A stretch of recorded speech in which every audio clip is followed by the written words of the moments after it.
and involves substituting numbers for lines. We'll start with 13 times 21. As we can see, the first digit in this equation is 1, which means we draw one straight line diagonally like this. The next digit is 3, so we leave a little space, then draw 3 lines parallel to the first one like this. After the multiplication sign, the first number we have is 2, so we draw 2 lines next to each other from here to here. And the final digit is 1, so we draw 1 line from here to here. That's the first part complete, and it should look something like this. Once we've drawn it out, we need to separate it into 3 separate zones where the lines cross, like this. Then starting from the right-hand zone, we need to count how many times any of the lines cross. In this case 3. We write that here and move on to the next zone. So again, we count how many times the lines cross, 1, 2, 3, 4, 5, 6, 7, and write it at the top. Then move on to the last zone and do exactly the same again. 1, 2. 2, 7, 3. And that gives us our answer. 13 times 21 is 273. Pretty cool, huh? So here's another quick example. 32 times 12. The first digit of the first number is 3, so we draw 3 lines here. The next number is 2, so draw 2 lines here. Then we have the multiplication sign, and the next number is 1, so draw 1 line from here to here.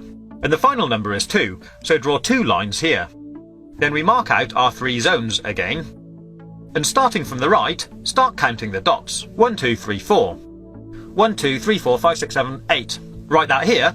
And finally, 1, 2, 3. 3, 8, 4. 384. There we have our answer.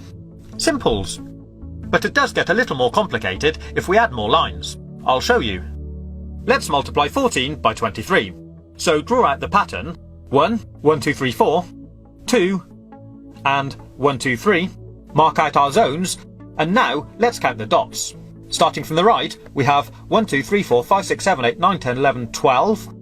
So we'll write 12 up here. But if this number is ever more than 9, in other words, if it's a 2-digit number, we leave the last digit where it is, but we take the first number, carry it over to the next zone, and add it to the number of dots in this zone. I'll show you. So we have 1, 2, 3, 4, 5, 6, 7, 8, 9, 10, 11 dots, or line crosses, in this zone. We add that to the 1 we carried over from the last zone, and that gives us 12. So now we have to do exactly the same again. Leave the last digit where it is, carry the first digit over to the next zone, and add it to the number of dots in this zone. In this case, 2 dots, giving us a total of 3. And that gives us our answer. 3, 2, 2. 14 multiplied by 23 is 322. We'll now go one step further and look at multiplying even larger numbers. So the first number we have now is a 3-digit number. Start by drawing out the lines for the first digit, leave a space, then do the lines for the second digit, then leave another space and do the lines for the last digit. Next we have a multiplication symbol, then we draw out the lines for the next number. Once we've drawn out the pattern, we'll mark out the zones. This time, as you can see, there'll actually be 4 zones. Then starting from the right again, we'll count out the dots. 3, 1 at the bottom, 2, 3, 4, 5, 6, 7. Then 1, 2, 3, 4, 5, 6, 7, 8, 9, 10, 11. So again, we leave the last digit there, carry the first digit over to the next zone, and add it to the dots. 1, 2, 3 plus 1 gives us 4. 4, 1, 7, 3. So our answer, 321 times 13, is 4,173. I hope you've been able to follow this tutorial. If you haven't, my advice would be just use a calculator.